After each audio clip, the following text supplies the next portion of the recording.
Hi everyone, this is FWM Erica Carlos. Welcome to today's training session. In this recording, I will be walking you through FWD Vibrant, one of our key health protection products.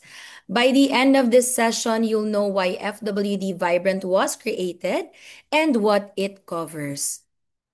All right, let's talk about the product itself. Vibrant is a critical illness plan na hindi lang nakafocus sa treatment but covers the whole journey. May tatlong stages siya. First, screening para sa prevention and early detection. Second is treatment. Kapag may sakit na, it helps with the financial cost of care. Next is recovery kasi alam naman natin even after treatment, tuloy-tuloy pa rin ang gastos. Kung mapapansin nyo, most plans in the market nakatutok lang sa treatment. Pero si Vibrant, it gives complete health protection from wellness to recovery. And that's what makes it unique. Vibrant features, health screening benefit, and upgraded major critical illness benefit. Ito yung bagong unique feature na kung ikokompara mo sa ibang critical illness plans or products in the market. And health supplement benefit, ito naman din yung bagong feature niya comparing to our existing health products with FWD.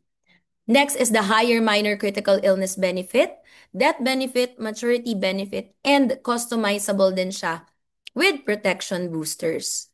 Coverage ni Vibrant is up to age 100 and covered ang 42 major critical illness and 15 minor critical illness.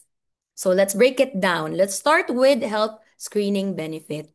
For the health screening benefit, insured or the client can claim 0.2% of the sum assured, payable on the second policy anniversary and every 2 years thereafter, until the first major critical illness claim or the 10th policy anniversary, whichever comes first. So, until the 10th policy anniversary, every 2 years may matatanggap na 0.2% ng sum assured. For example, 1 million ang sum assured. So, meron siyang matatanggap na 2,000 pesos every 2 years until the 10th policy anniversary. But, if before umabot ng 10th policy anniversary, nagkaroon na or na-diagnose na ng first major critical illness, magsa-stop na din si health screening benefit. Si health screening benefit, meron siyang maximum or cap na 40,000 per year. Ang purpose ni health screening benefit is to secure preventive checkups to maintain good health. Next feature is the upgraded major critical illness benefit. Claim 100% of the sum assured when diagnosed with a covered major critical illness up to 6 times. 3 times for cancer without having to be cancer-free and by just waiting for a year or 3 years. And claim 3 times for related non-cancer illnesses or claim repeatedly for heart attack or stroke. So yung clients natin or the insured will worry less on medical expenses and focus on getting better. Example, 1 million again ang sum assured. So per claim niya is 1 million pesos. So a total of 6 million ang coverage ni insured. Next feature is the health supplement benefit. Claim 2% of the sum assured for 6 consecutive months after the first major critical illness. So this is a one-time claim. So 2% ng sum assured ang makukuha for 6 consecutive months on the first diagnosis. Ang cap nito is 400,000 per month. And ang purpose nito is to recover lost income and makapag-focus on getting better. Next feature is the higher minor critical illness benefit. Comparing to other plans or even other health products here in FWD, na 20% lang ang minor critical illness benefit.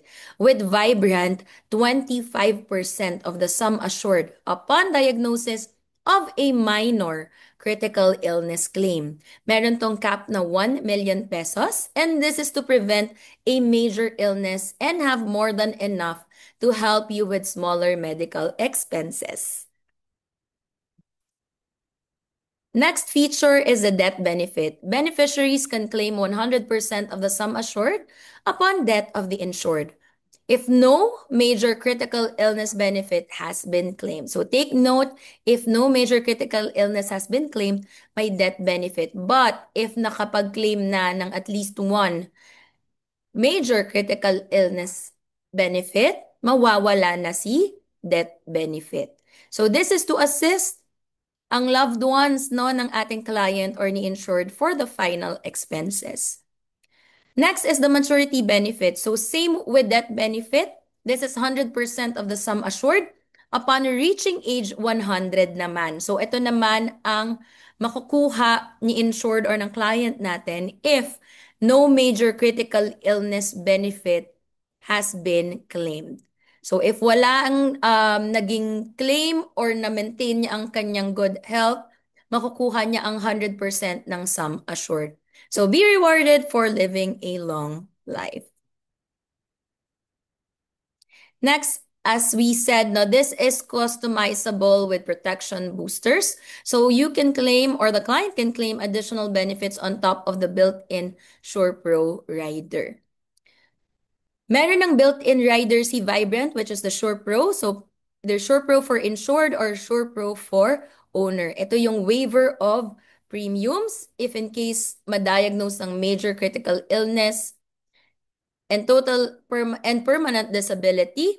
And for the SurePro for owner, it's the major critical illness, total and permanently disabled or total and permanent disability or death of the policy owner.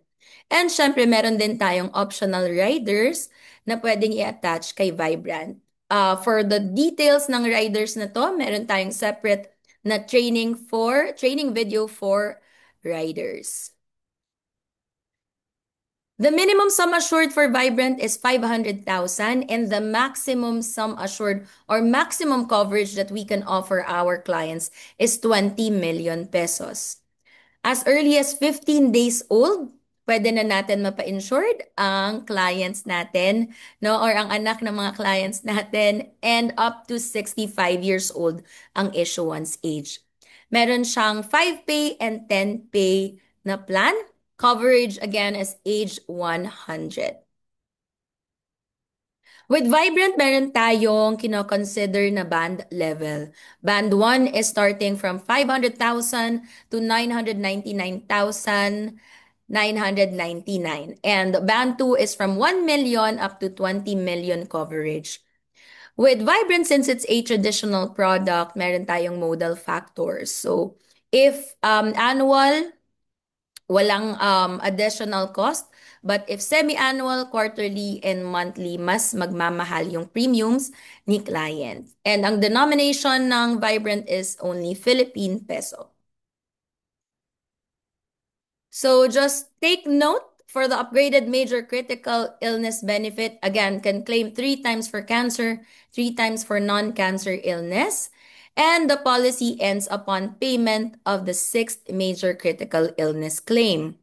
This benefit accelerates the death benefit. So pag nagkaroon na ng isang claim, mawawala na si death benefit. And we do not pay any major critical illness benefit if the claim arises from a pre-existing condition. The insured can no longer claim a subsequent major critical illness benefit if he has received a previous claim for terminal illness or loss of independent existence. And take note for organs with both left and right parts, the left and right parts are considered as one and the same organ. So we will not pay any subsequent major critical illness benefit if the claim arises from the same organ where a benefit has already been paid. Also, for the major critical illness claim, if more than one cancer, heart attack, or stroke is diagnosed as arising from the one event, though they may exist in different stages, conditions, or forms, the company will only pay one benefit for which the highest benefit amount is payable. For example, na-diagnose siya ng early stage na lung cancer and na-diagnose din siya ng late stage na breast cancer. Ang makiklaim niya is yung higher benefit amount. For the health screening benefit, again, 0.2%. This benefit will end if the insured is approved with a major critical illness claim or dies before the 10th policy anniversary. For the higher minor critical illness, we will not pay any minor critical illness benefit if the claim arises from a pre-existing condition. For the health supplement benefit, we will pay this benefit on the date when the first major critical illness benefit is paid and the same date every month for another 5 months. And this benefit ends if the insured dies before the end of the 6-month payout period. This benefit is not payable if the claim for the major critical illness results from the exclusions. For the death benefit, it is not payable if the insured has claimed for a major critical illness. Same with maturity benefit. Wala nang magiging maturity benefit if nagkaroon na ng claim ng major critical illness. But if it's minor critical illness, meron pa ring death benefit and maturity benefit. Important numbers to remember. 90-day no claim period. We will not pay any major or minor critical illness benefit within 90 days after the latest of the policy effective date, date of last reinstatement. So if nag-lapse yung policy and then pina-reinstate, mag-start ulit yung 90-day no claim period. And also if nagkaroon ng increase sa sum assured. This applies for both major and minor claim. Next is 14-day survival period. The insured survives at least 14 days after the diagnosis of the major or minor critical illness. Claims will be entertained upon survival of the 14-day period. 1-year gap. You can claim a subsequent major critical illness benefit if the diagnosis of cancer, stroke, or heart attack happens at least 1 year after the previous one, where a claim was already paid.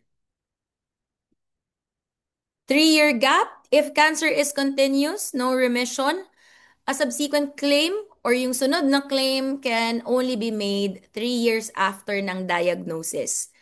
Also, for the 3-year gap, if cancer went into remission and later recurred, the client can claim again if the recurrence happens 3 years after ng initial diagnosis. Lastly, the 2-year contestability period. For the first 2 years from policy, effectivity date and critical illness claims are contestable. So company can investigate. After 2 years, that benefit becomes incontestable. But take note, for critical illness claims, it's always contestable. Policy termination. So, kailan ba mag-end ang policy? Pag na-claim na yung maximum number of critical illness benefits, pag na-surrender na or the surrender of the guaranteed cash value, failure to pay the premium within the 31-day grace period, and kung zero yung cash value. Next is indebtedness exceeds the guaranteed cash value, attainment age of 100 by the insured. So, dyan na makukuha yung maturity benefit if no major CI is claimed, and cancellation during the 15-day free look period, and the death of the insured. So, yan yung reasons or yung mga pangyayari na mag-e-end or magto-terminate ng policy. And lastly, for the commission schedule, so magkaiba ang 5-pay and 10-pay na commission, and also for the band level, band 1 and band 2, mas mataas ang commission with band 2. So that is FWD Vibrant. This is FWM Erica Carlos. Thank you so much for joining me.